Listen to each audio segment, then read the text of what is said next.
Hello everybody, and just here and welcome to Wistoria. Magic and Sword, I believe, is the English title. Tsue no Tsurugi no Wistoria, at least is the Japanese one. Yeah, it's another new show on the channel. Yesterday it was the QA Isekai testing thing, which was cool. And from what I hear, Wistoria is also a very good show, so I think I'm gonna enjoy watching it. What do I know about it? Well, not much more than what we learned during the seasonal stream, which should be somewhere in the cards here if you're curious to check it out.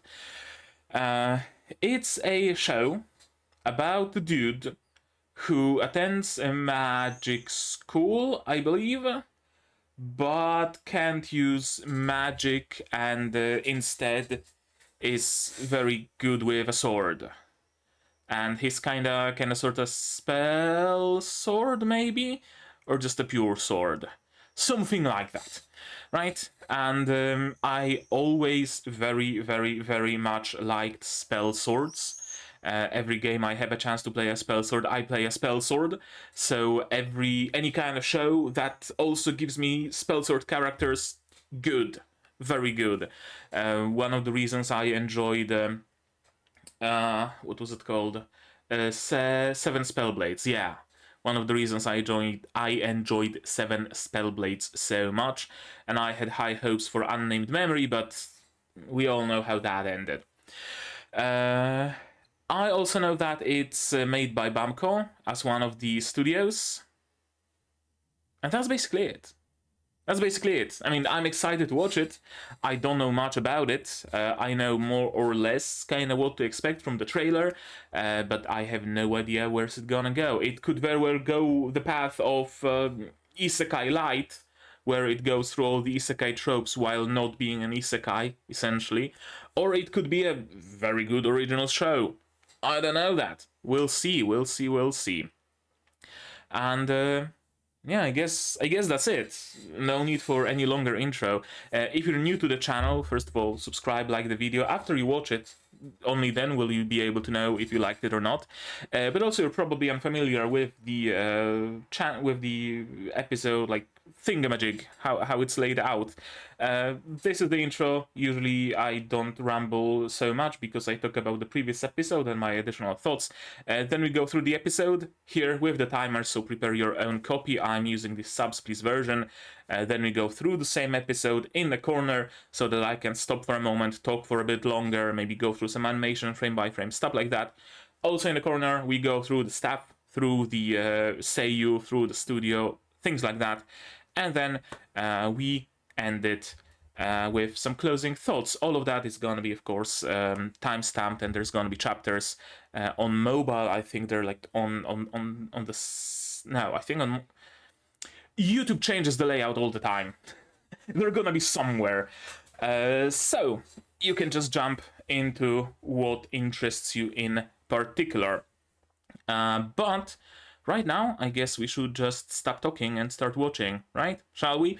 To do that, you will of course need your subs to follow along with me. I'm gonna need my sound to hear what's going on in the show. I think I might need to lower... maybe something like that. And support. Yeah, I'm gonna need your support, of course, on Patreon or YouTube down below, or not. It costs you nothing and it helps a lot to share my content, spread the word, so you can do that as well. And with that, we can start watching Wistoria episode 1 in 3, 2, 1, go. Circular City, K Magical Academy.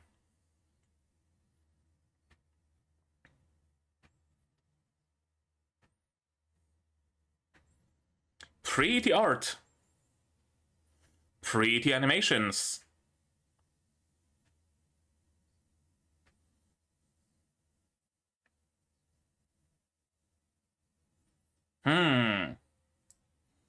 He has some sort of a familiar.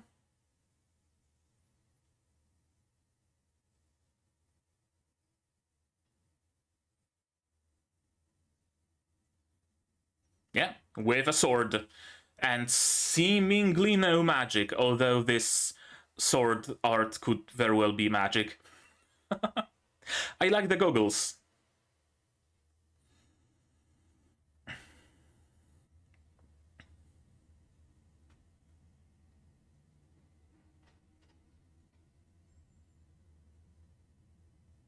And the huge ahoga.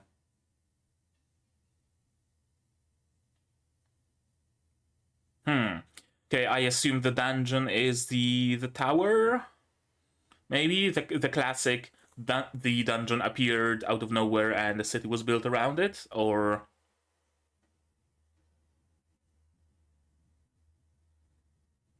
okay, we're going for a scientific approach. Hello, Severus Snape.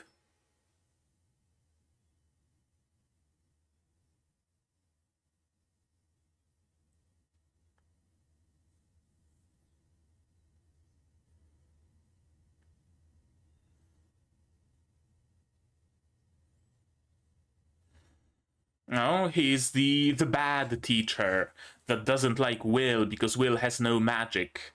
Is that it? It's absolutely it.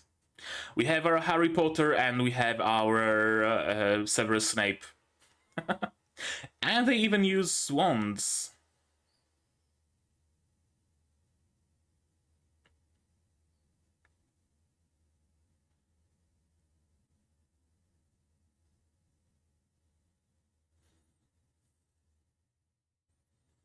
How did he make it to 6th year, by the way?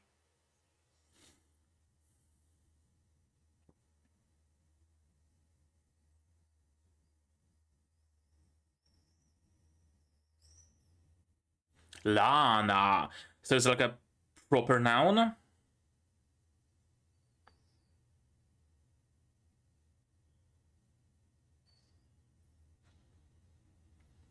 That's probably overkill. For a tiny lump of mineral. And also that, yeah. Okay, we have our antagonist.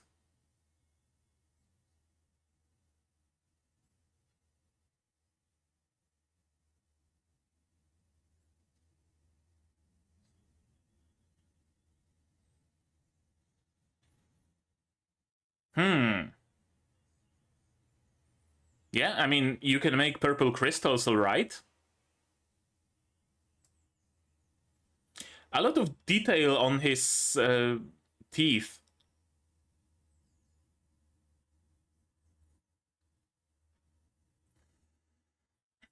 Right, I guess that's how he made it to the 6th year, just through theory alone, excelling on the tests and,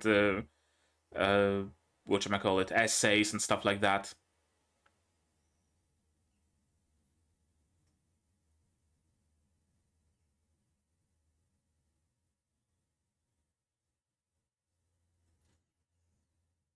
We have Crab and Goyle, okay. Classic. I see we're really going for the classics here. Main antagonist with a couple of goons. A girl who probably is gonna be a love interest for the main character, but the main antagonist also has hots for her. Yep.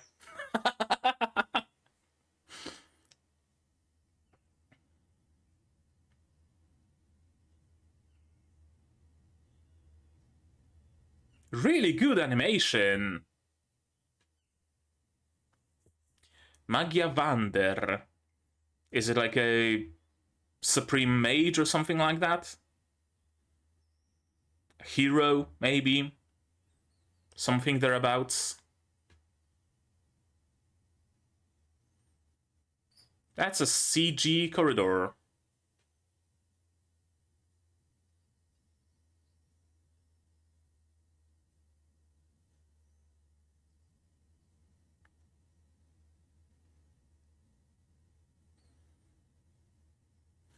Okay. Cool. He's not fucking Ichika from Infinite Stratos. That's good to see.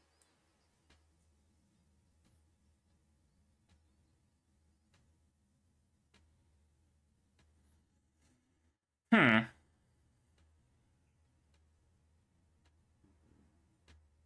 Yeah, absolutely a love interest.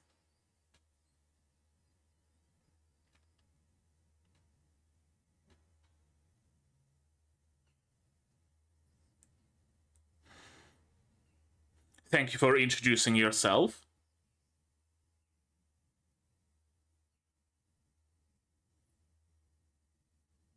Did you see something?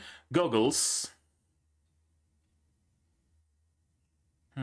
Oh, I guess he uses goggles in lieu of his glasses because glasses can always fall off your face, but goggles are strapped securely to your head. Gotcha.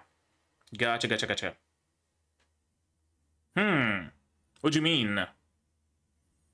The sky is falling, and the collective power of mages is what keeps it from it? Huh. Wait, there's no sky? The mages created the sky?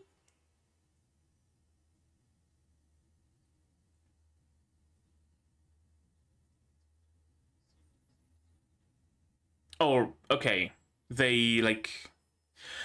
Uh-huh. So the sky was, like, taken by whatever evil forces. They dispersed those evil forces, and protected the sky with a powerful seal. Gotcha.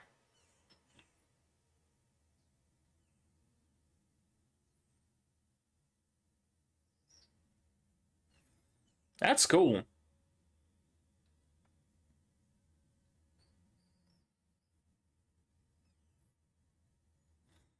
Explains the tower as well.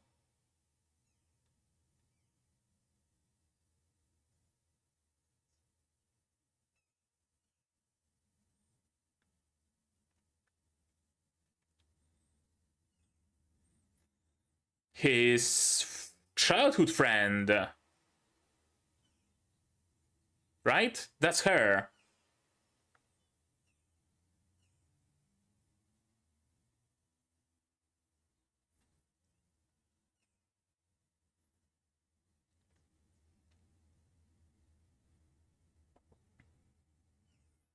Hmm.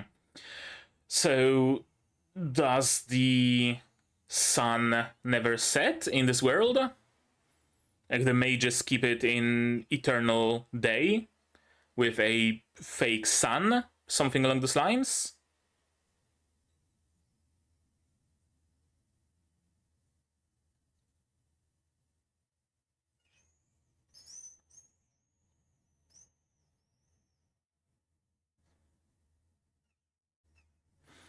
And now you have an ambition to also be there to fulfill the childhood promise of being there with her and watching the sunset. Gotcha.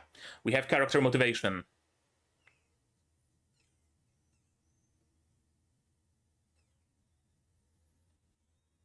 Whomst. Okay, another professor.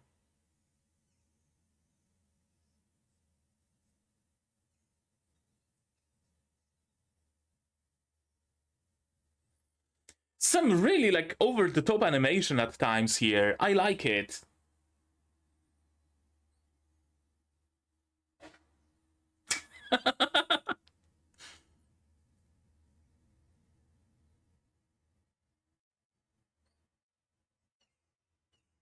Okay, I guess that's how he's able to like pass year to year additional credit by attacking the dungeon, clearing the dungeon.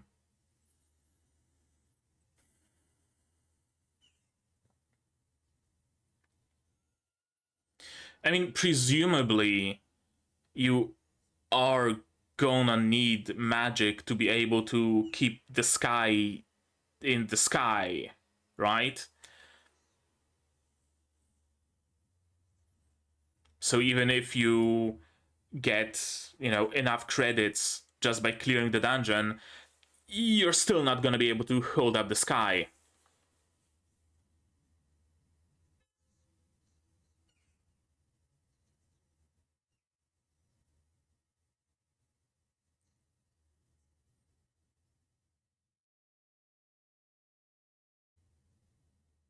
I like the floor.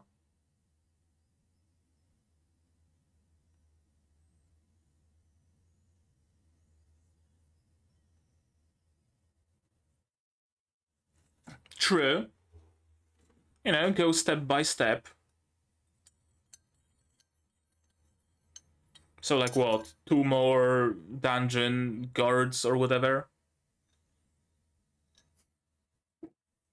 Hmm.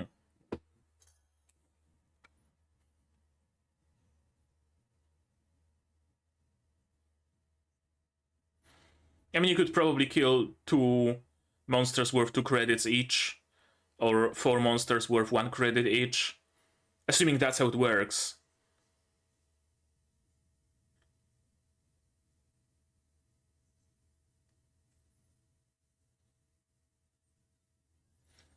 The camera work is also something that's, you know, like the camera is very, very dynamic. Oh, he's gonna go there to defeat the Baskerville, of course. And he's probably gonna die, or he's gonna be very close to dying, and Will is gonna save him. Yeah, probably. And Will is probably going to get into trouble because he's gonna accuse him of sticking the Baskerville on him. I can very much see that happening.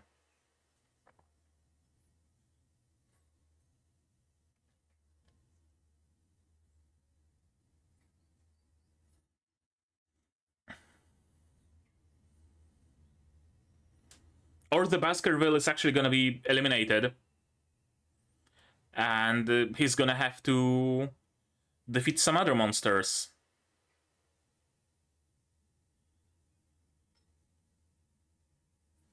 Of course, he's taking his goons with him.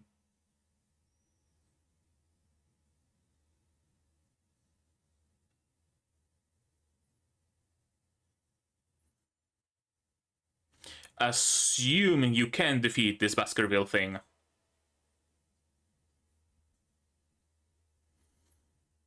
What do you mean? If the talentless one can make it to the 7th floor, we can't make it to the 6th one?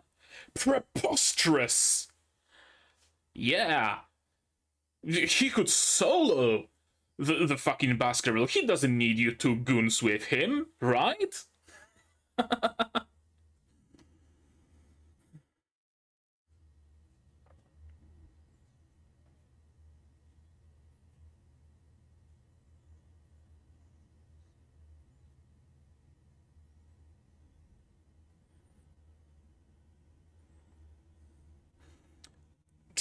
Okay. Well, there go his goons. Just fucking embedded in the wall.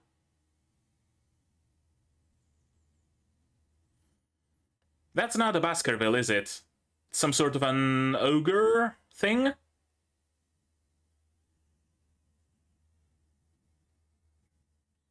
Yeah. Right, and of course he's gonna have no issue defeating this monster. He's fast. I have a feeling that he might be like subconsciously buffing his body with magic, something like that, maybe. Right? Like he can't direct the magic outwards, so it all goes inwards. Maybe? Okay, so it's stronger than the Baskerville.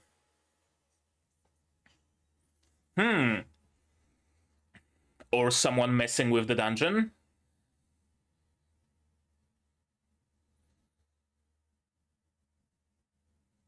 I mean, you can light some rocks on fire with this magic, sure, but this is, yeah, something different.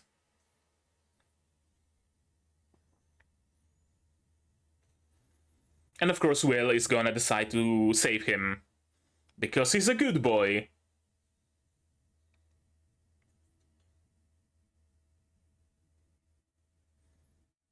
Yeah, why do I have to? Right?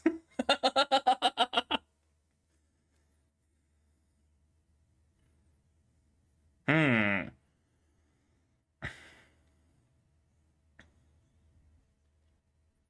Well, that's going to decide the tone of this show, his actions. Of course he's gonna help. Duh. But you know, it's fun to entertain the thought that he might just decide not to. What is that? Did he randomly gain magic? Through the memory of his nakama?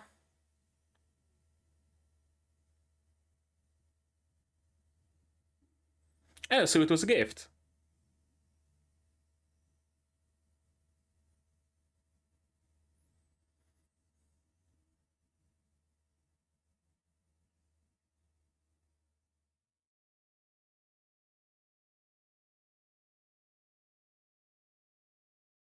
But you are also kind and brave. You know, those things are not mutually exclusive.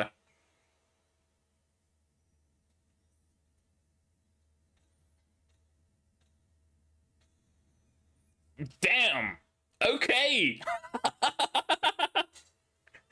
It wasn't even a parry, it's just a straight up block.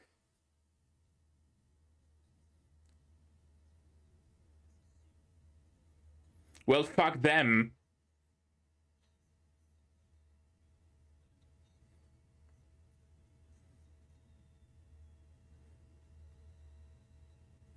Oh, they're gonna be fine then. Will is there. Yeah. Oh, you have CCTV in the dungeon? Some really cool music. And really cool sound design.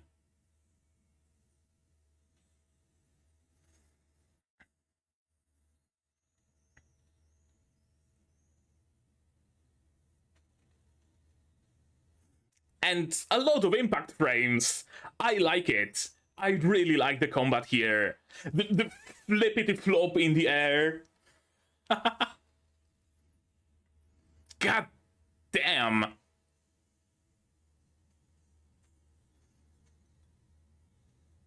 Holy shit. I did not expect this quality of animation and action from this show, I'm gonna be honest. That's how you fight monsters. Yes.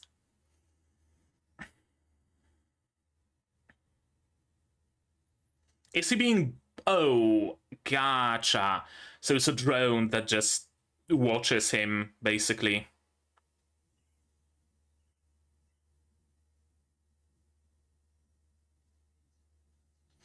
Hmm.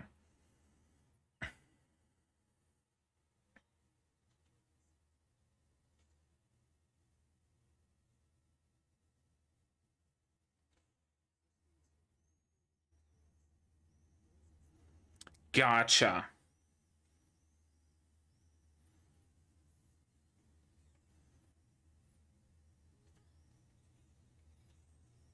Easy.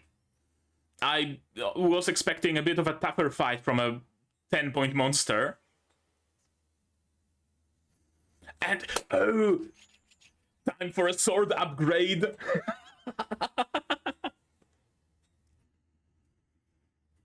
He's the lone swordsman. Okay.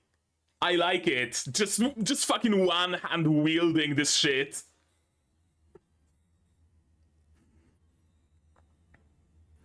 It was too thick and too big to be called a sword. It was more like a slab of iron or however the fuck it went in Berserk. Yeah, just casually pairing a laser. No biggie.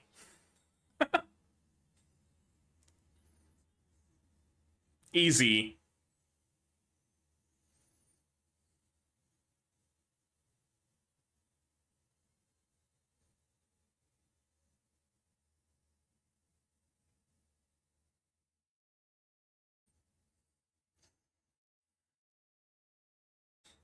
Just grab like a something to confirm the kill.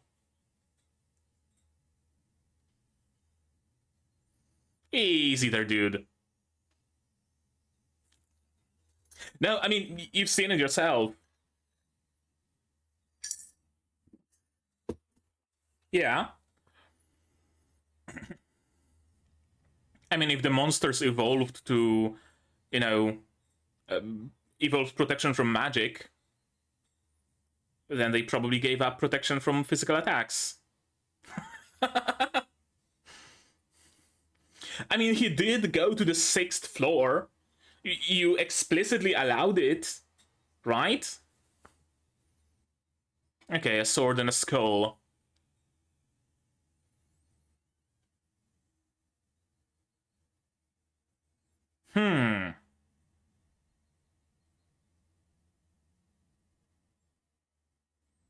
So now, question.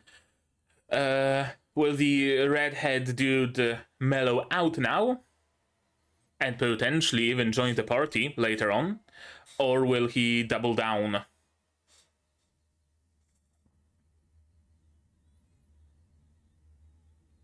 OP or ED?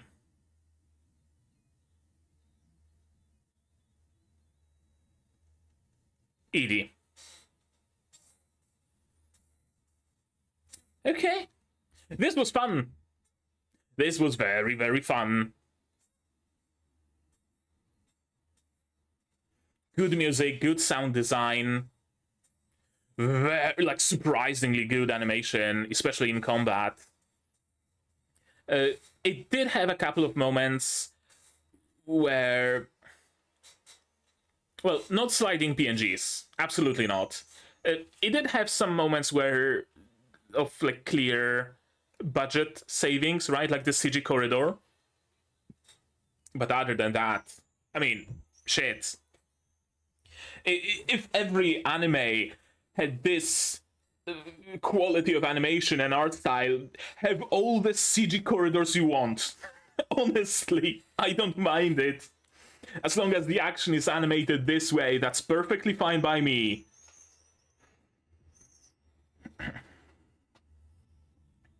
I think I've seen Studio C2C here.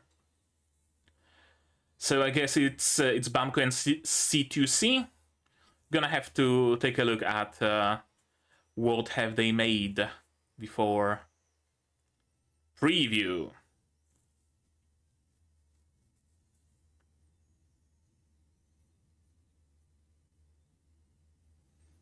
As though undaunted. I mean, he pretty much is undaunted, really. So it's not as though he just fucking is undaunted. But yeah, let's watch this episode again, shall we? Yes, we shall. It's not a choice that you have. Magical Academy. Initially, I was like my first instinct when I saw, okay, it's around the wall. Oh, yeah, we're just going for the isekai trope of perfectly circular city. I guess there's not a river going through it, so at least that bit of originality. But no, it's not a city, it's an academy, so, you know, that changes things. Because cities usually evolve naturally, that's why they are very rarely just round. If you want to see some good examples of how cities, you know, naturally grow, Spice and Wolf has plenty of cities. This current season it's airing has plenty of cities that actually look like they developed naturally. But an academy is presumably, you know, purpose built. It doesn't just evolve out of a little hamlet into a big city. It's built. It started with the big column. They built a wall around it to protect it. Then all those academy buildings surrounded by a wall, and then layers and layers of wall. Makes perfect sense as a, you know, purpose built place, purpose built town. So yeah, it's cool. CG flags.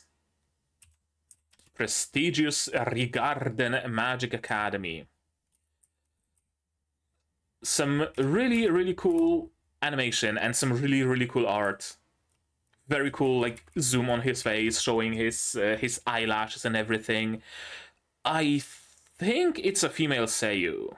I'm not sure. We're gonna check it out, of course. But yeah, like those bits of animation.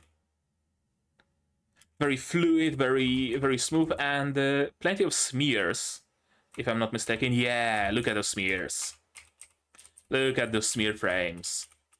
That's how you convey the movement in animation, smears. There are so many shows where I sometimes wonder, okay, they're moving like fast, but it's not fluid. Why is that? Most of the time, it's because they just, animate the hands or the movements as they are. What adds fluidness and smoothness to animation is smears. It's after images.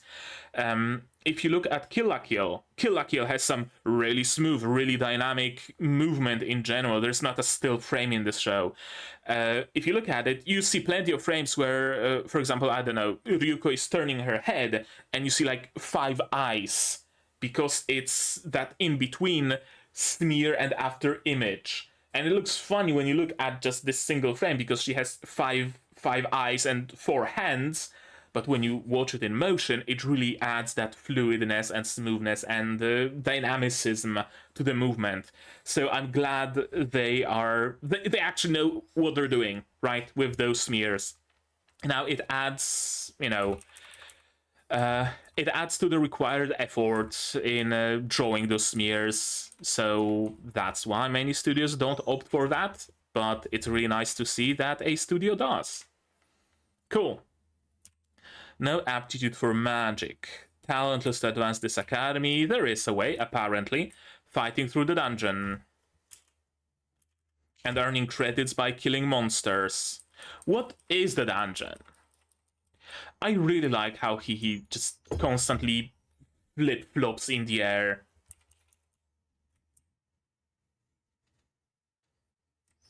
Yeah, really, really cool animation. A lot of cool camera angles, like with, a bit of foreshortening on the sword here. This smear instantly moves the sword into a different location. Very close angle at him, right? Shows just the speed that he moves at. Just darts forward in 3 frames. Sliding, zooming around, that's cool. And the monsters are not CG.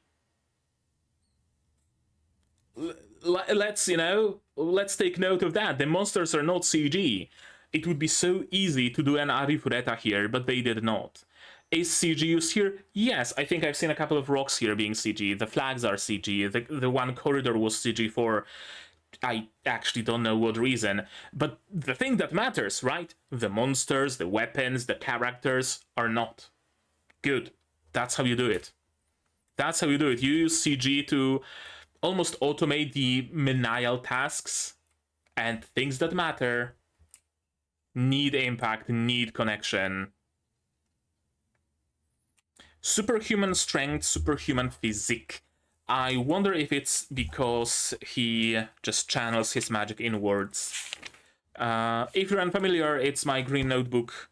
I make notes about shows that I watch, and then at the end of the show, we go through those notes and we see where I was correct and where I was not. Let's see, Wistoria is gonna be here. Wistoria.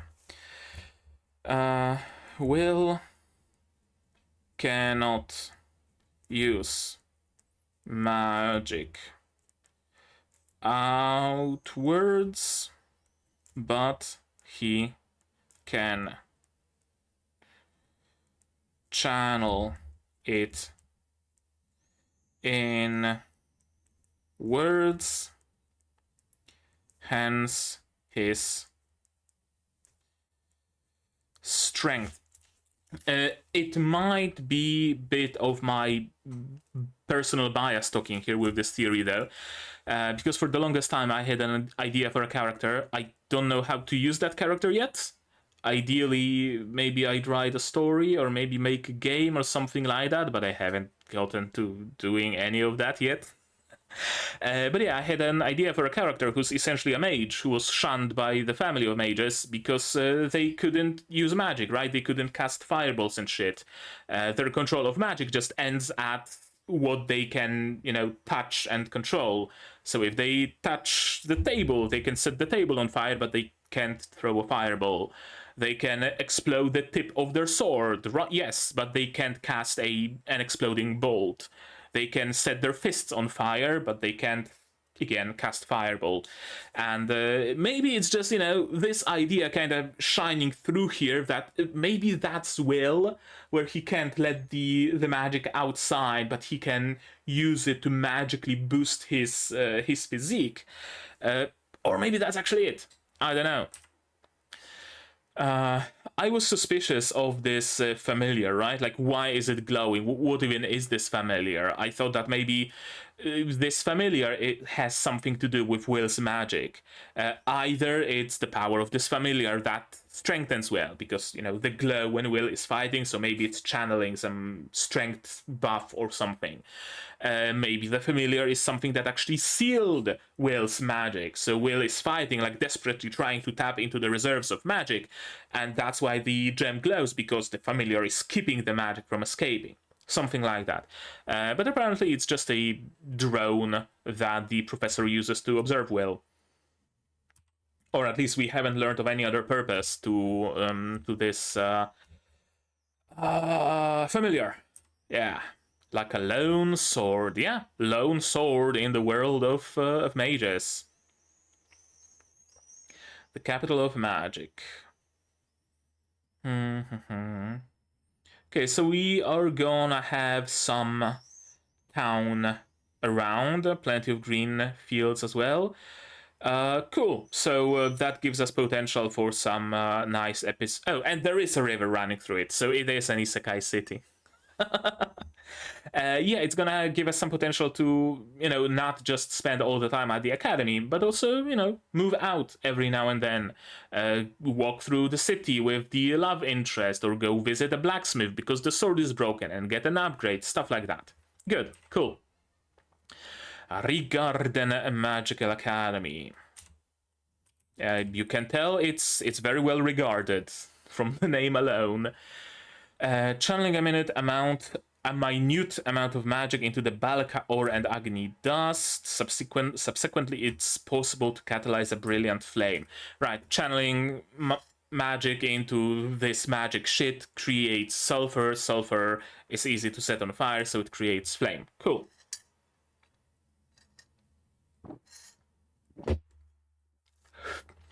So we are going for a mix between it's magic, fuck you, and magic is science kind of thing, right? Like, magic is science because if you take the Balka ore and the Agni dust and you channel enough magic into it, it's gonna create sulfur. Sulfur is easy to ignite, so you channeling magic into it will also ignite it, and that will cause a flame to burst forth, right? It's science, it's physics, it's magical chemistry, alchemy, whatever.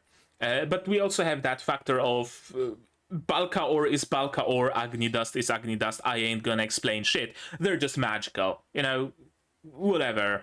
It's not like one has sodium and the other has calcium, and when you join them and set them on fire, they create this and that.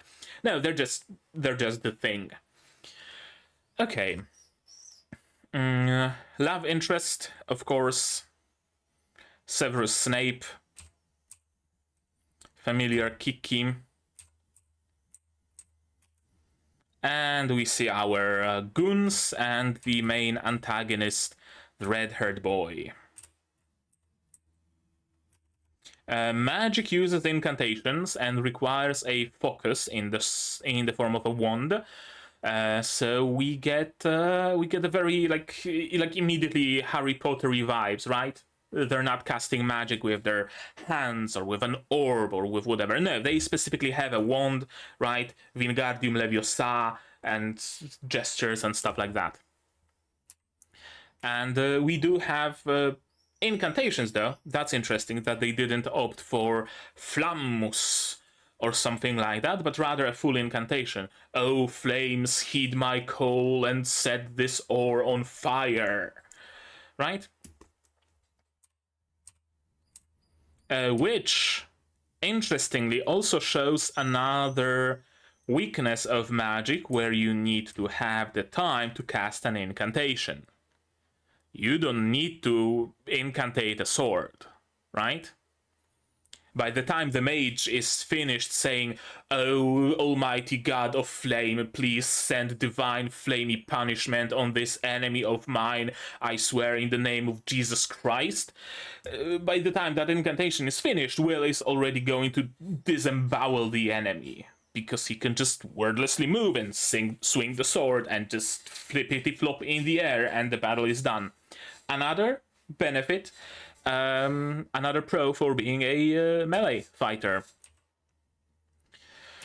We get some nice exposition, right? He's unable to use magic, not even on like very academic level. It's not the fact that his magic is very weak, where he can cast a light lumos on the tip of his wand and maybe like flamme to hit some water for tea. No, he can't use any magic whatsoever. None. Zero. Nada. Nil.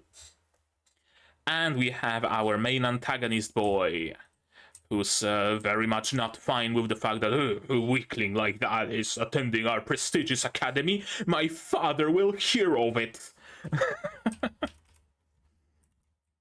Cool magic effects. Again, cool animation, cool art. I really like how this show looks. Sion Ulster. I want to look at the cloth a little bit. Yeah, it moves a little. And now he also creates a purple crystal out of it. In this world, the supremacy of magic is absolute. Magic is authority. All our heroes are all mages. Lots of focus on his teeth. Our heroes are mages. Right. So it really seems like this world is essentially just magic essentialism, right? You either have magic or you're nobody. Magic is used everywhere. Magic is used in the industry. Magic is used for country defense. Magic is used for research. Magic is used to subjugate monsters. Magic, magic, magic, magic. Which means that everything is wholly and entirely suited towards magic and not towards melee combat. Which gives Will another strong point. Say he has to fight, I don't know, some goons attacking him or whatever. There's a grand conspiracy at the school, because there always is. Actually, might as well just note it down. Grand conspiracy attacks school. That's usually a key point in shows of this kind. Something like that, and they have to fight. But oh no, the attackers have anti-magic shields. How can we ever hope to defeat them with our meager fireballs? Well, they don't have no anti-physical shields, so we can just behead them. Right? Probably it goes in that direction, where armies are just standing on two opposite hills and just chucking magic at each other. But if you had like 5 cavalrymen, they could just rush through the enemy mage army and just defeat them all in a blink of an eye. Interesting. It really, being the only swordsman in the world of magic can actually be like his strong point. He's probably not going to be much of a, what was the term? Not Magia Xedra. Magia Xedra is the new Madoka game that's launching soon. But yeah, the like supreme mage that keeps up the sky or whatever. Because I mean, you need magic to keep the sky up. So even if he was the best fucking swordsman scoring all the points, he still doesn't have the magic to keep the sky running. So it's kind of a foregone conclusion. It could be that he actually could go 2 ways. Lazy way or interesting way. Lazy way would be Will discovers that he has magic after all. He can be a Magia Xedra and he can help keep up the sky. Could go this way, maybe. The interesting way would be he just doesn't get magic whatsoever at no point at all, but he gets to the source of the problem with the sky and he solves it as only he can. And now the mages at the top of the tower are no longer necessary. And now the sun revolves around the earth. Yeah, great. Go me. And now the sun can set and rise again. And so his friend doesn't need to be in the tower anymore. They can just sit on a hill by a town and just watch the sunset. Right? That would be a much more interesting way to go about it. I'm gonna note down both. Will finds his magic, or Will solves the problem with the sky without the use of magic, watches sunset with friend. This would be a much more interesting way for this story to go. By the way, if you know how the story goes, because I don't think it's anime original, I think it's based on something. You very rarely see anime originals. Please don't spoil it to me, right? Just, preemptively, I'm gonna ask you to not tell me how it goes, not even hint at it. If you do want to talk spoilers, you can go to like my Discord. Maybe there's gonna be a channel for Wistoria. You can use spoiler tags and talk freely about it, but not in the comments. I try to read all of them, and I'd rather not run into any sort of spoilers. Regardless. Right, of course, we have the classic main antagonist with a couple of goons. You can't go wrong with this setup. Colette, of course, immediately notices her. She's a little bit of a tomboy. Not really, but kinda sorta. He's blushing at her touch, so there's probably also an angle of like love rivalry here a little bit, right? Like the friend is in love with Will, or at least has a crush on Will. The redhead dude either has a crush on her, or maybe believes that he should be entitled to her, something like that, and that also drives his antagonism towards Will. What's his name? I'm gonna look it up right quick, because I don't want to just use redhead and redhead interchangeably. Sion. Sion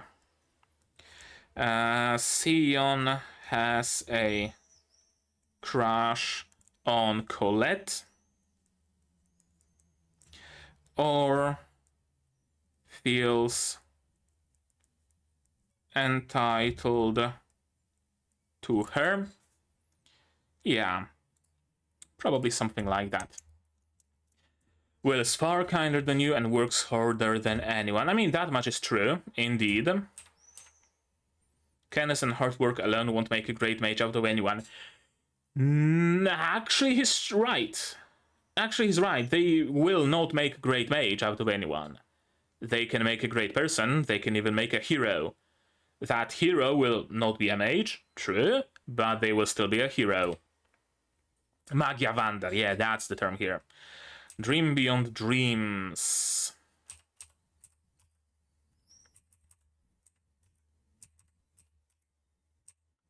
If I've got a cute girl like you worried about me over it, he's a smooth talker, isn't he? Like, sure, he's a little bit flustered by his own words, but still, surprising. Very surprising quality in a shonen protagonist. Assuming this counts as a shonen, so far it kinda does. Maybe bordering on a seinen, but there haven't been any like particularly heavy themes yet. I mean, I guess a couple of people died, so maybe seinen. I don't know. I'm not sure. We're gonna look at the tags, the genres later. But yeah, surprising to see a main character who's not like completely oblivious. Who's not like, oh, a girl, no, I can't talk to her. Oh, her? Oh, I don't treat her as a girl. She's she's my friend. She's like one of the boys. oh no, oh, I'm sorry, I didn't mean to intrude upon you, right? Shit like that. It doesn't seem, I mean, Will would probably, if he walks on her naked, he would probably shield his eyes and run away, like, no doubt about it. But he at least is, you know, conscious enough to know that telling a girl that she's cute is a form of compliment and can, you know, can be a nice thing to do. I don't know where I was going with it. You don't use lines like that on anyone and everyone, do you? Of course not. You're the only one. That's what you wanted to hear, wasn't it? You are cute, Colette. Right, there we go. Love interest. And some really nice hand after images and smears. That's what I was talking about when talking about Kill la Kill. Right? Like, what if it looks like she has 4 arms for a moment? It's just an in-between, but it adds so much to the dynamicism and fluidity of the animation here, and we're not even a fucking quarter through. Whew. Let's speed up a little, maybe. Colette Louari, the daughter of a noble family, if in name only. Okay, so I guess her noble family only has the noble name, but doesn't really have any like property or stuff like that. Gotcha, like a fallen nobility, essentially. This is just... It really reminds me of Monogatari. Like, tell me it doesn't look like the one shot of Araragi just doing this same face and this same gesture, like the same like pose, right? Tell me it doesn't look like it. Also, again, really cool art, especially on those close-ups. His individual eyelash bundles, I'm gonna say the thick line art. Really like it. It's really cool. We learned some details about it. Most powerful wizards, the Magia Vander, continue to uphold the sky. Oh shit. Things are getting interesting. Apparently this is their sun. Just a bunch of magical lamps. People knew nothing of the sky. The world was terrorized by the celestial host, some sort of deities, I guess. 5 wizards rose up against them, and they turned back the invaders, and they did not as much reclaim the sky, I don't think, as they created it, right? Artificial sun, artificial sky. Could very well turn out we're underground. Absolutely. We don't know how expansive the world is. Did anybody make it around the world? Or do you eventually reach a barrier? Huh. Yeah. Artificial sky. Artificial sun. World is underground or encased in a barrier. The Manga Vander, passed down ever since, given only to the strongest. Everyone dreams of at least of becoming mage. Gotcha. Ice Maiden's wand, Albisvina. So I guess they changed their names as they ascend to be Magia Vander. Because her name used to be Elfaria. The sun and moon are floating up there in the real sky. Right, so it is a fake sky. On the other side of the sky, there's a beautiful sunset indeed.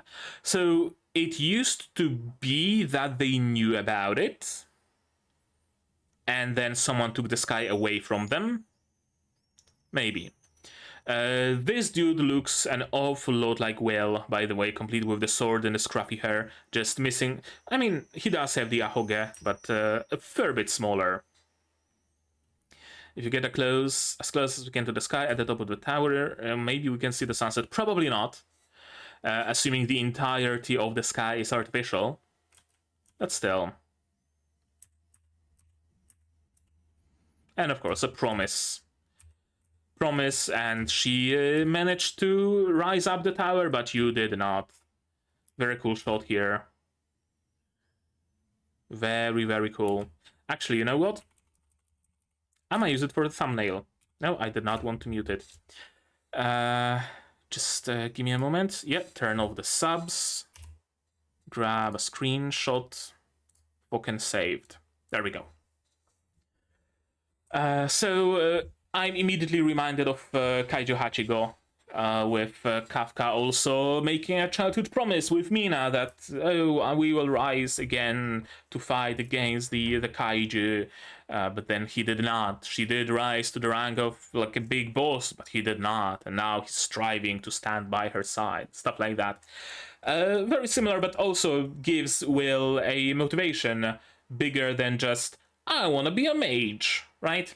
Cool. Professor Werkner, who's some sort of an... Actually, there's plenty of random stuff around, so not necessarily an archaeologist. Werkner Norgram. Hit the dungeon without permission, of course. He did. Evil guard kill confirmed. And that's how he is scoring points. Right. You need writing, spell work, and praxis. Okay, so writing is the magic theory, so Will has that covered. Spell work is the practical use of spells, but in a controlled environment, right? Essentially showing that you can aim for that one particular thing with your for that particular candle with your flame, and you're gonna light it up without like lighting the candles around it, stuff like that. And praxis is the practical use of magic. You go into the dungeon, you start killing monsters, you earn points for killing monsters. Cool. Cool. So that Will also has covered, and that's what keeps his scores up. 12,000 credits. Right, so 1/3 is essentially down the drain already. Focusing on praxis. Advancing through praxis alone is effectively impossible. Who says that?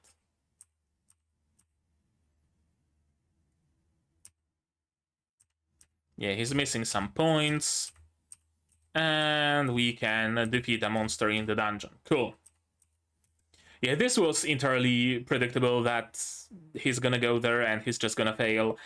Although for a brief moment I thought that maybe he will go down to the dungeon and actually will defeat the Baskerville, and so Will is gonna have to scramble for some different monster, and maybe he's gonna run into some sort of a mystery that he's gonna get entangled into, something like that. Maybe someone's messing with the dungeon. Ooh, scary thought. Maybe an ancient artifact, or, you know, stuff like that. Or maybe he's gonna have to look for a different monster, and it's gonna turn out, oh, holy shit, that's a 20-point monster, and you still killed it? What? You deserve double credit. Something like that, maybe. But no, not quite how it went. We get some more detail. Will Serford, he's a Rizant, 15 years of age, 168, 24th of Elsmoon, likes ice candy, dislikes medicinal Mori herbs. First love a girl he met when he was little, so the, like, girl in the tower. Deepest dungeon floor reached. Something, 7th. I don't know what's the... Oh, it's scratched out. Gotcha, I see in the... so I guess the deepest floor he did reach is way past 7th. Can I... No, it's scratched pretty thoroughly. Moria Silver Sword, so he's a Witcher then. Battle Garb, Precision crafted by Rosti, whoever he is. Promise Goggles, yeah, you can call them that. Scale Sword strikes that can fend off even magic, so he essentially has like Acacia from... unnamed memory. He came from the same orphanage as his childhood friend Elfaria. Being talentless, his inability to use magic has isolated him, but he's a warrior with a knack for close quarters combat. Werkner has made a redaction on this page. Yeah, okay, so he redacted out the real floor that he reached. I wonder how deep is it really. And her. Oh, what? No translation?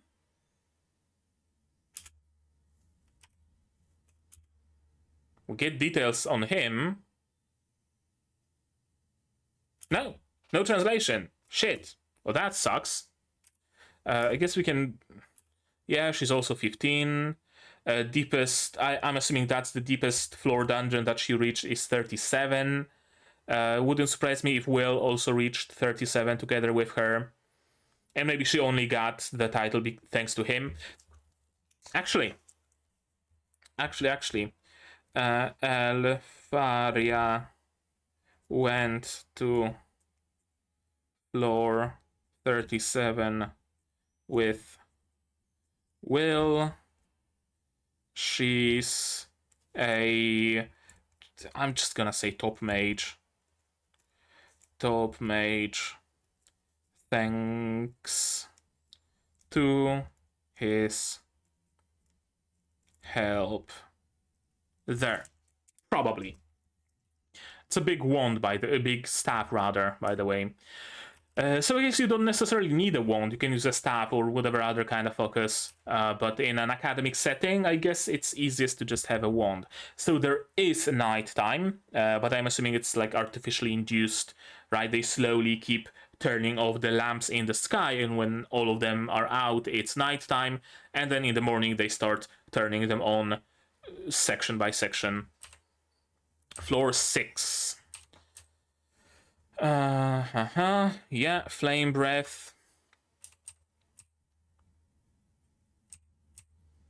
And of course they also want to fight, and are you sure, Draco-san, that it's really safe? Well, what are you saying, Goyle? Of course it's safe. I'm the noblest of the noble ones. Magia Vander, yeah, that's... I'm just gonna note it down. Magia Vander. Important term to remember. And is it a death? That's a punch. And he's sent flying. I have like sun shining in my eyes, so I have to do this to see the screen clearly. Yeah, he's pretty well embedded in the wall. I think it's safe to assume he's dead.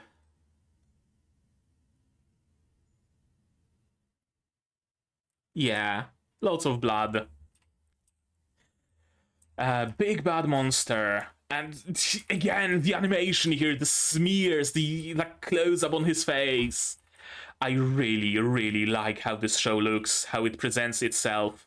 And the always moving camera, right? Like, it follows the characters as they move around. It shakes slightly. That's so cool. So fucking cool. Animated on ones. That's why it's so fast. 1 1 1 1 1 1 1 1 1 1 1 1 1 1 1 1. Yep, animated on ones. That's worth 10 credits. And it's somewhat resistant to magic, so, you know, magic's not gonna do much, unless you maybe use like 10th tier magic or something like that. I don't know the ranking of spells or whatever in this world. But it's probably not much resistant to melee, to physical attacks. I like that he actually thinks about it for a moment, right? I like that he doesn't just immediately jump into saving him, but he has like that moment of, wait a second. He's been bullying me. I don't like this dude. Do I really have an obligation to save him? I could just walk away and I could just say, oh, I didn't notice him there. I was busy hunting a Baskerville. Nobody would pay that any heed, right? He went there on his own. But ultimately, even after reminiscing of all the evil that he experienced, even then, he decides to go and help. This was curious. Usually when you hear a heartbeat, singular heartbeat, and chromatic aberration like that, something's changing. And I thought, holy shit, he awoke his magic. For some reason.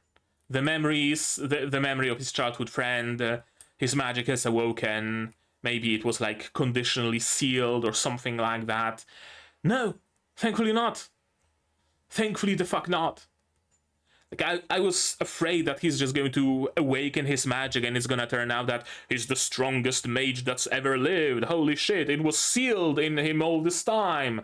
Or maybe the magic can only be unsealed conditionally. Only when his mind is in a correct mind space of helping people does the magic get unsealed or stuff like that, I thought. But no, again, they're very consistent so far with the fact that he just legit cannot use any magic. And the goggles that are a replacement for his glasses, because glasses can fall off, goggles cannot.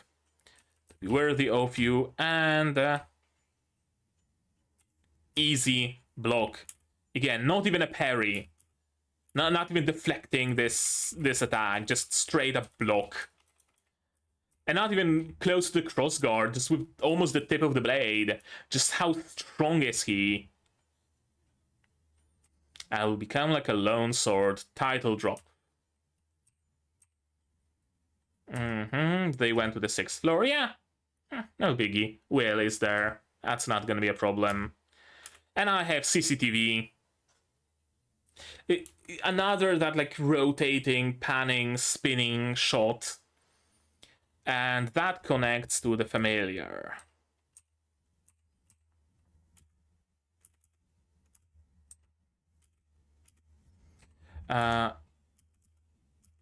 This is just so fucking dynamic. I really enjoy this fight. A little bit dark, maybe, so it's kind of hard to see things at times. But overall, like, really good. Is that really the same will? Yes. Yes, it is. Give me the like flippity flop in the air. Superhuman strength a mage would never possess. Physique as robust as a dwarf's. Some really cool shots, like camera centered around him as he's being flung around, so the background is spanning.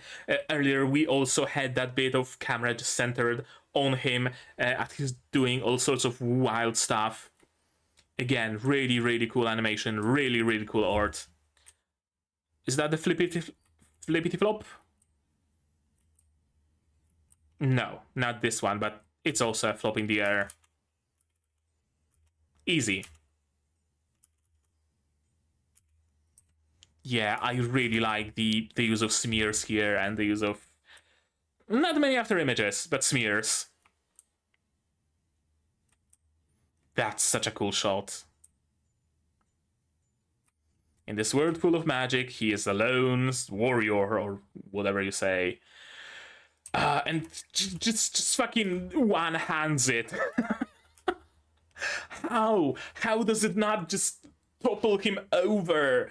It doesn't work balance-wise. Magic. Just magic. He's anchored to the ground with his internal magic or something. That's gotta be it. Or it's just a cool fucking shot and they went for the rule of cool, which is also amazing.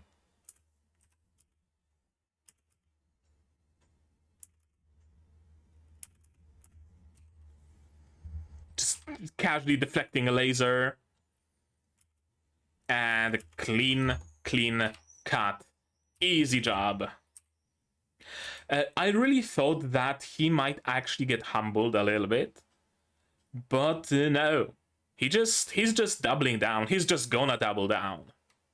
Absolutely. Like, he's so fucking angry. He's bleeding at his mouth. He bit his tongue or just cracked a tooth or something like that. And Snape is not happy either. Hey, I won't stand for this. Someone rescuing my student? Preposterous. Someone who can even use magic is able to surpass it? No, I will not agree. The sky is green, the sky is green, the sky is green. I'm gonna call you back. That's basically what he's doing here.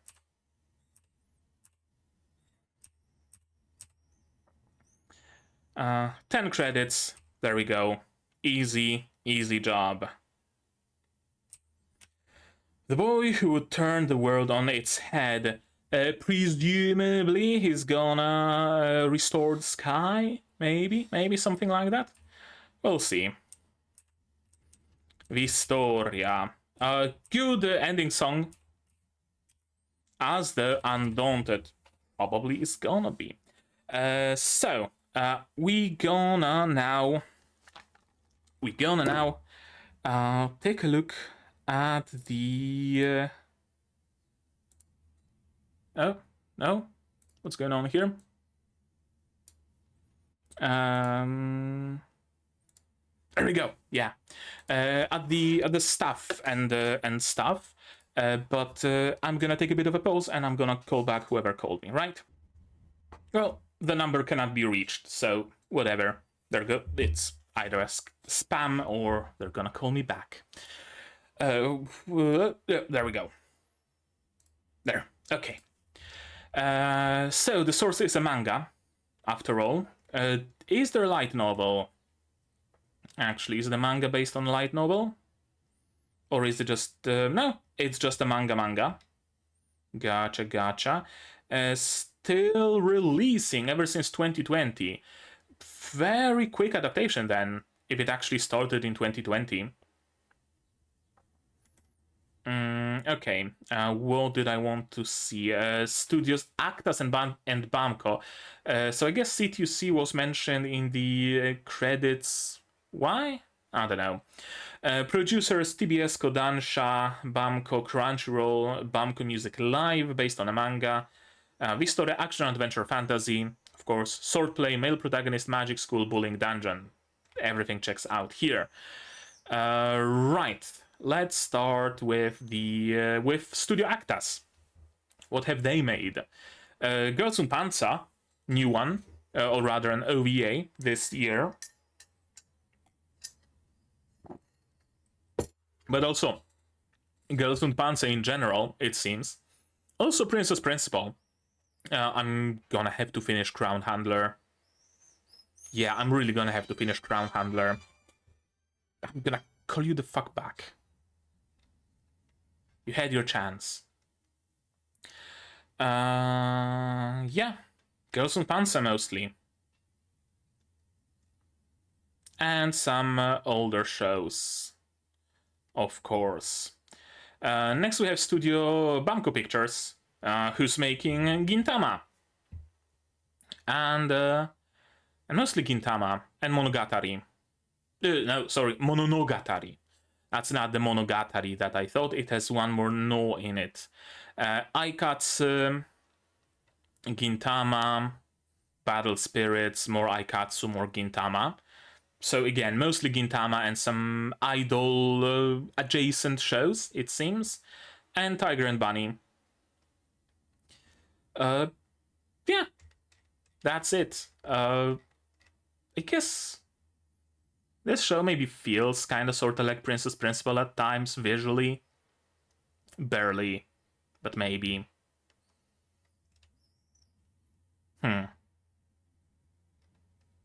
Yeah, I really got thrown off by that phone call. I really should be like putting my phone on Do Not Disturb or whatever.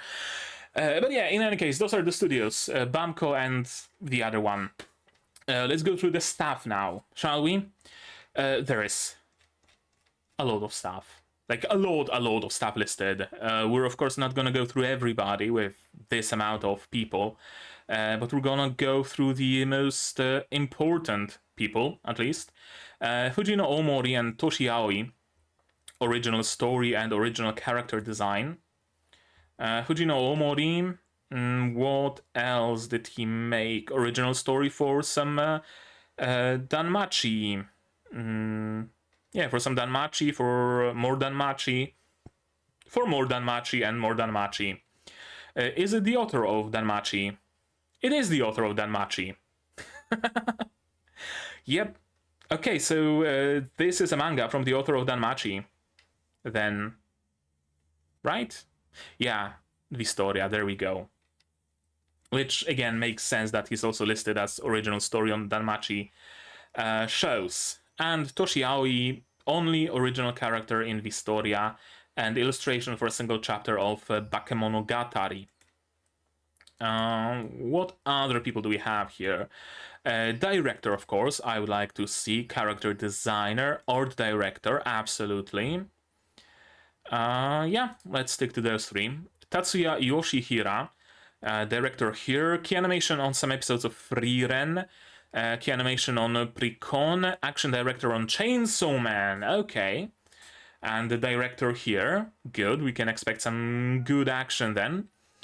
Mostly roles as a key animator, it seems. Tact of Destiny, Black Clover, Gamers, Fate Apocrypha. Director on Monmusu SP. And episode director on a single episode of Monmusu, the main series. And besides that, we also have Sankarea Seiko no Quasar, key animation for the ending. Mostly key animation roles, it seems. Going way, way back into To Lavru, Naruto Shippuden, but now making it as a director. Sayaka Ono, the character designer and chief animation director, at least for episode 1. Also character design for Bastard, key animation for Code Geass, character design for Cross Ange. Would you look at that? Key animation for more Code Geass, and that sums it up. And Yuki Maeda, art director for Tsue Tsurugi, as well as for Black Clover, Sousei no Onmyoji, Mayonaka Punch, that's also airing this season. I thought it's Kill la Kill for a moment, but no, it's Shikabane Hime. And Steins Gate and some Fate.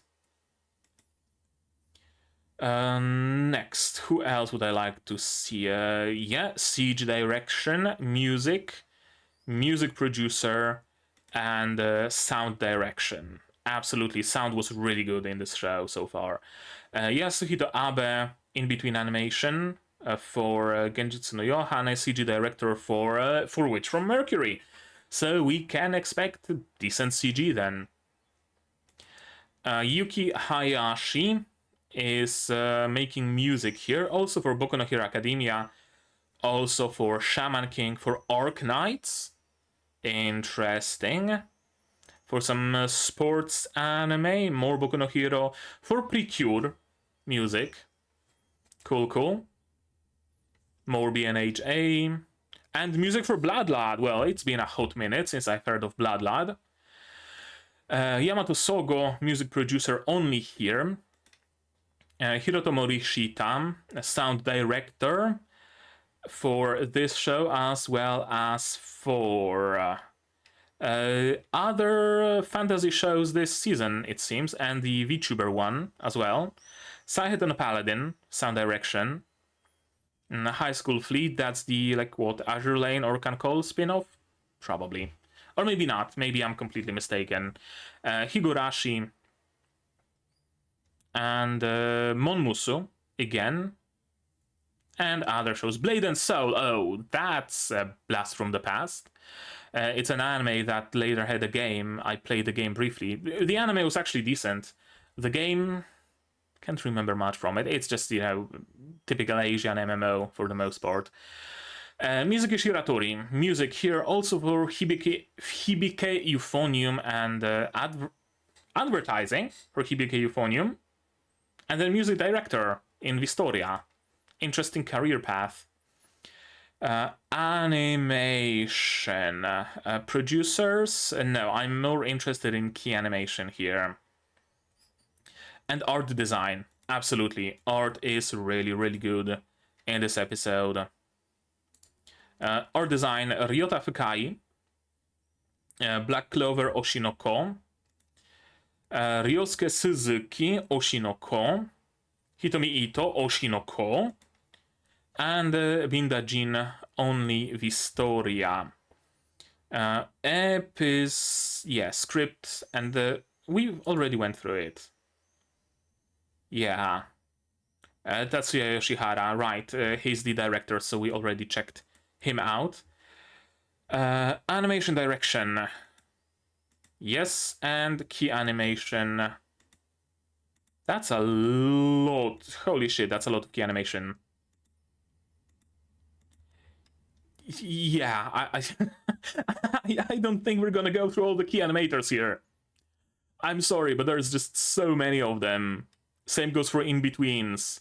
So many people working on just this episode alone. So many tabs. Takeshi Ito, key animation, of course. Also Girls und Panzer and Princess Principal. Munetaka Abe, Girls und Panzer. Eri Kojima. Kisuriani Hitorigoto, Shumatsu Train. Eiyuki Oshitsu, Kaguya-sama, Vanita no Carte. Takeshi Ito, Girls und Panzer, Princess Principal. Munetaka Abe, Girls und Panzer, Gundam. Isita, Jujutsu Kaisen, Black Clover, Frieren. Key animation on episodes 9 and 20. Chainsaw Man, a couple of episodes as well. Boogie Pop, Princess Principal, Boku no Hero Academia. And I think I saw Flip Flappers as well. Yuya Maita, Tensai OG, Princess Principal, Girls und Panzer, Kotone Shibata, SAO, Love Live, BNA, Magia Record, Tate no Yusha, Yoshi Akivada, Witch from Mercury, Code Geass, Katsuroni Emoto, Witch from Mercury again, and some older shows, mostly Gundam it seems. Mizuki Uchino, Love Live for the most part. Masakazu Yoshimato, Girls und Panzer, Princess Principal. Hyunju Lee, Gundams, and some other shows, Inuyasha among them. Monster Design, yes. Theme song, sure. And theme song. And we're gonna finish here with the staff. Ryo Akizuki, monster and prop design here, also in Girls und Panzer, also in Vending Machine Isekai, prop design in Princess Principal. Hataroko Maosama design. Raita Sunaga, Witch from Mercury, Bastard, no, not Witch from Mercury, what am I talking, Iron-Blooded Orphans. Also Cross Anjay, again, appears here, Code Geass and Gintama. Penguin Research, music for the OP here, as well as Magi. Would you look at that? Zoids, Gundam Build Divers, Ars no Kyoju, Durarara, and Relive. Shota Horie, that's gonna be arrangement, composition, and lyrics. Also for Mahka Kuko no Retose, Orc Knights, Strike the Blood, at least the 4th season. Yamada-kun, Durarara, and Real Life. Yuki Kikuno, theme song assistance for Wistoria and from Sentai Daishikaku, for Sentai Daishikaku. Shinya Kemura, the same. Okay, that's a lot of stuff. And a lot of characters. I don't think we're gonna go through everybody, because I mean this episode is already almost an hour and a half. Will, not a female seiyuu, at least not adult Will. He has 2 seiyus actually. Kohei Amasaki and Minami Hinata. Minami Hinata is childhood Will. Kohei Amasaki mostly seems... mostly seems to be shonens for the most part. Not only, I mean, we have Mephisto here, we have Fall from Tate no Yusha. We have someone from Code Geass, we have Teal from Witch from Mercury, Ard Meteor from this one that I read the manga of, and briefly I thought Wistoria is this. But no, Wistoria is different. What else? Who else? Someone from ReZero.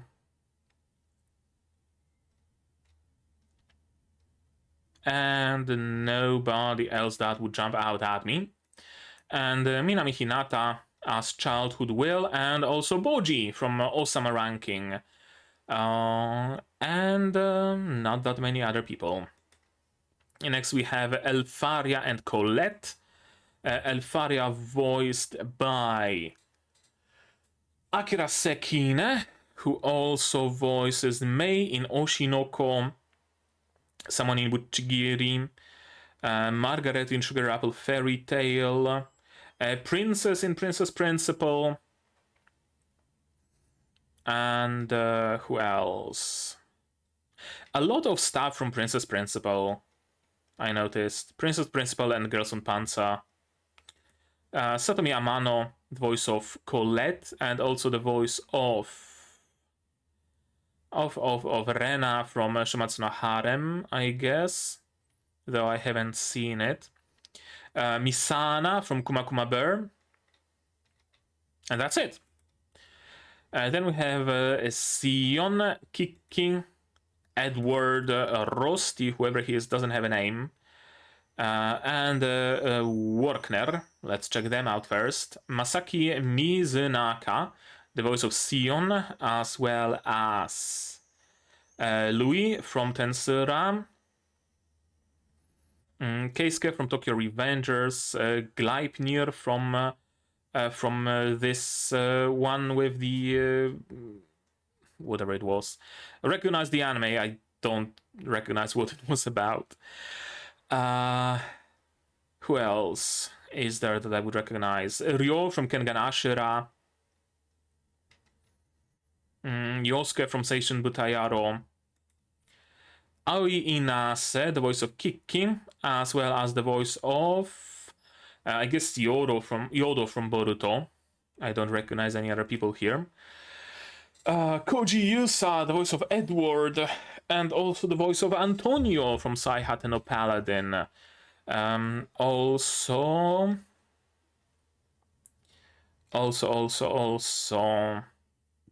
Shinji from Mob Psycho, Demon A from Jashin-chan Dropkick, someone from Shaman King I noticed, Haktaku from Hozuki no Reisetsu, Pipimi from Pop the Pipik, and that would be about it. Tomokazu Seki is the voice of Werkner and also Aldebaran in ReZero, as well as Lewin in Aono Exorcist. I have not seen the new seasons, admittedly. Gideon from Scott Pilgrim, Greed from Bokushoku no Berserk, and a lot of people from Shin Tennis. Actually, I think everybody on the same team or something. Is everybody on the Greek team voiced by the same person? Then we have Gilgamesh from Fate. That's a plenty big role. And others. Next, we have not met Julius yet, I don't think, or Liana or Ignor, but let's check them out. Tetsuya Kakihara, the voice of Julius, also the voice of Natsu from Fairy Tale, and Lloyd from Legend of Heroes, Ishikawa from Aharen-san,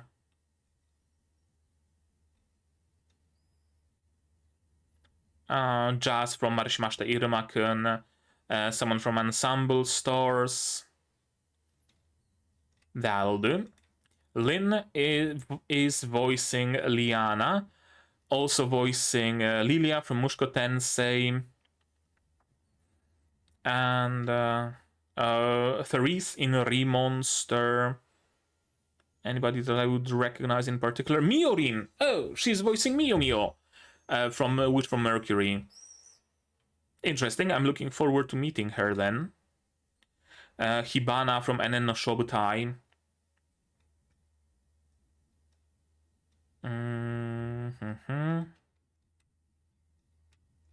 Yeah, I think that will do. Then we have Kinigo Kawanishi, who's voicing Ignor, as well as Soshiro in Kaijo Hachigo. Gen in Dr. Stone. Yutaro in Chainsaw Man. Moichiro in Kimetsu no Yaiba. Plenty of big-ish important roles, it seems. Anybody else that I would like to check out? You know what? Briefly, but let's check out everybody. Just very, very briefly.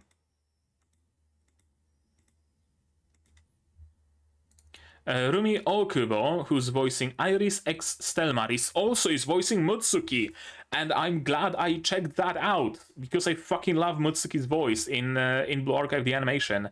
Stagnate in Saihato no Paladin. Would you look at that? Kisaragi Mutsugi in Azure Lane. Those are some interesting voices and interesting range to them. Some people in Shadow House. Astolfo in Fate. More Mutsuki. Color me surprised. I'm looking forward to her appearance. Shinya Takahashi is voicing Lunai Achlet, as well as nobody that I would recognize at a glance. Then we have Hochu Otsuka, the voice of Zetur. And he's also gonna voice Aaron Mysterious Old King. I'm guessing like the king of the country. Also voicing Oliva Biscuit from Hanma Baki vs. Kengan Ashura. Also Rob from Shinigami Bochan.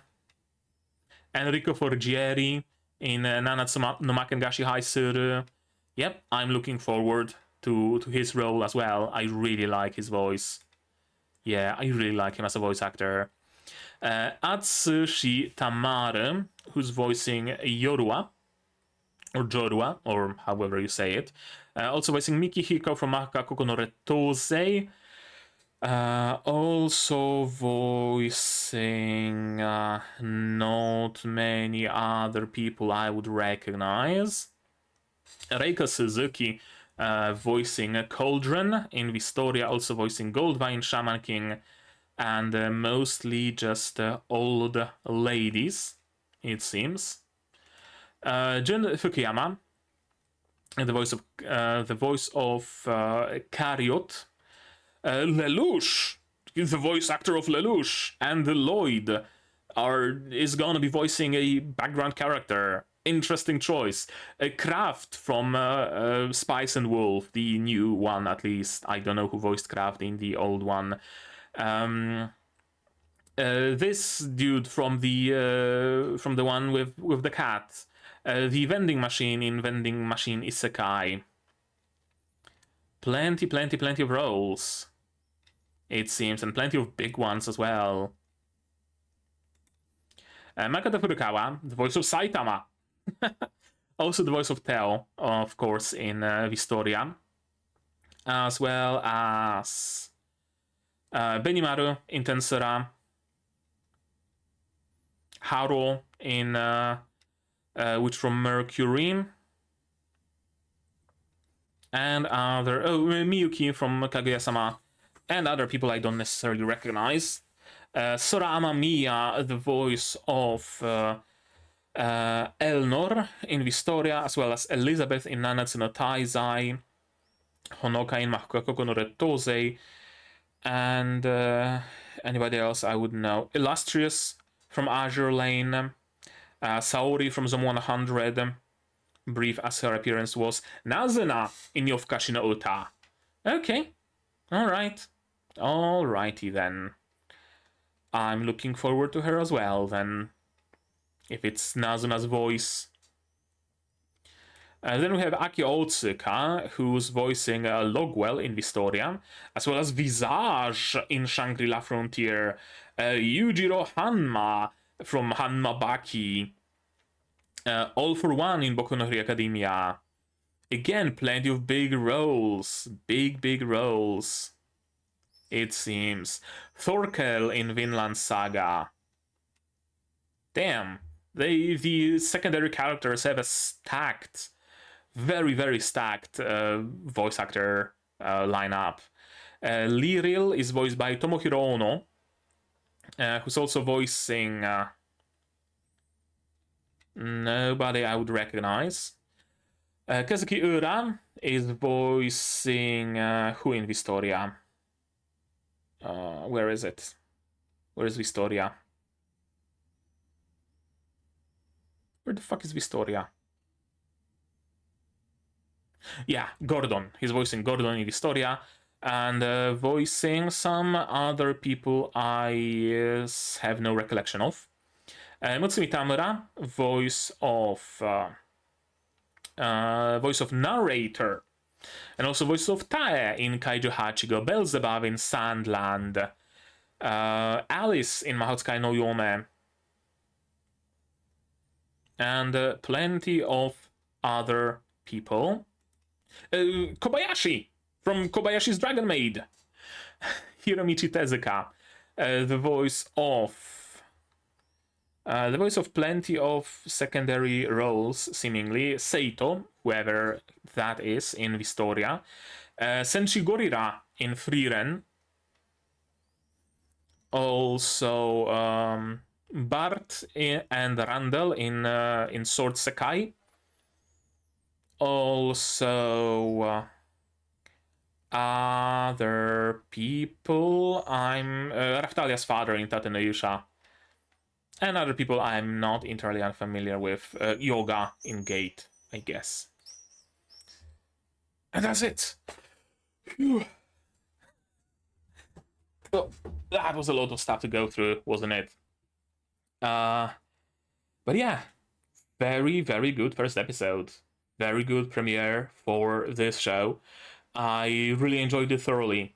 I really like the story so far, right? I really like that they seem fully committed to the fact that Will just does not have magic, just cannot use it. He has the strength, he has the physique, he's super strong fucking dwarf, but he legitimately has no magic. It would be so easy to give him magic in this episode, right? Just something, something happens. He discovered, say, MacGuffin in the dungeon or whatever, and lo and behold, he has magic now. It would be so easy to do that. And plenty of stories that I've read really opt for that for some godforsaken reason.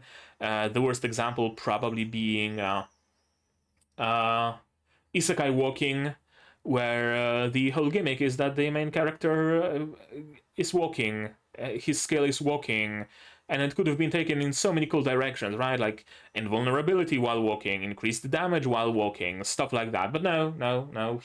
He walks, he gains XP, and he gained enough XP by chapter 3 to learn a fireball, and that's where kind of the walking gimmick ended. I'm glad they're not going for something like that. I hope, first episode might be still too early to tell. Maybe by episode 3 he's gonna be the best mage there is. I don't know. But so far I really like the consistency in, not immediately upending their own world building here. I find the world building itself very interesting as well. I wonder, first of all, why is it that mages just essentially took over the world? Are there really no melee fighters? Are there really no soldiers, no swordsmen, none of that? If so, why? It really smells of a purposeful design to make it so, to maybe remove all, fight schools or stuff like that. By whom? What would they have to gain there? It's that bit is very interesting to me, as well as the artificial sky. It really gives the potential for Will to, as I already said, kind of turn around the wish of watching the sunset together, because he might just about be able to make the tower and the fake sky just not necessary, and that would be super fucking dope. Right? The wish is fulfilled. We can watch sunset together, but not through the means of Will ascending up as a mage, but rather through the means of Will just fighting his way through and solving the problems and solving the issue with the sky and stuff like that. Right? That would be so fucking cool. Amazing animation, amazing art. I really did not expect that.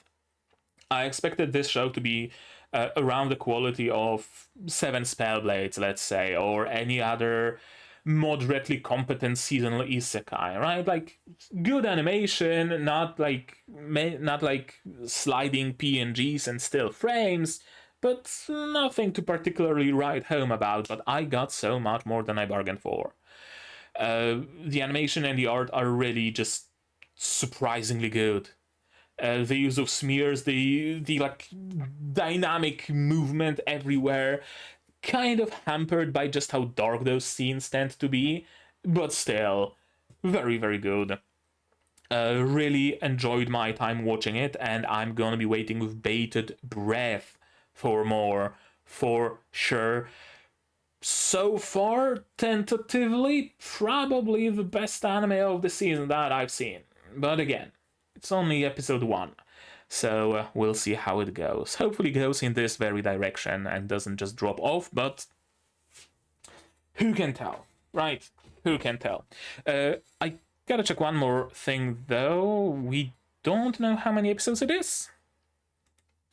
Let me check on my anime list, maybe, because AniList sometimes does not update it.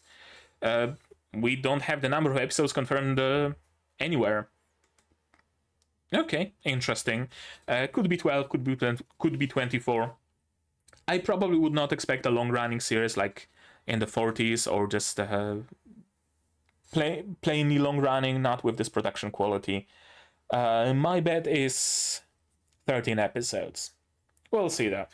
We don't know what kind of a story they're gonna want to tell quite yet. Maybe it's gonna be a story that fits within 12 episodes. Maybe it's a story that needs more.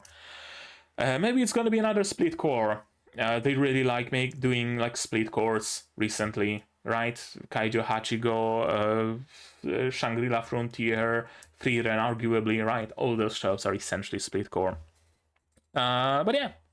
Right now, I guess that's gonna be it from me for today, but maybe you guys have something more to add on the topic, so tell me all about it in the comments down below. What did you think of this episode, of my reaction, my theories, stuff like that? No spoilers, please. Again, spoilers can go to my Discord if you want, but not into the comments. Like this video if you liked it, subscribe to be notified of future videos, not only Wistoria, but also Shy Season 2, also QA Isekai, Washio.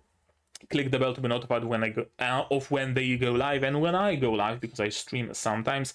Support the channel if you want monetarily on Patreon down below, where for $10 a month you get early access to non-seasonal shows like Washio, and for just $1 you get a role on the Discord and a place in the credits. You can also support me directly on YouTube, membership, super thanks, super chats, stuff like that. And if you don't want to spend any money whatsoever, you don't have to. Share my content, spread the word, it costs you nothing and helps a lot. And with that out of the way, that's gonna be it from me for today. So as always, you guys do all the good stuff, and I'm gonna see you in the next one. Cheers!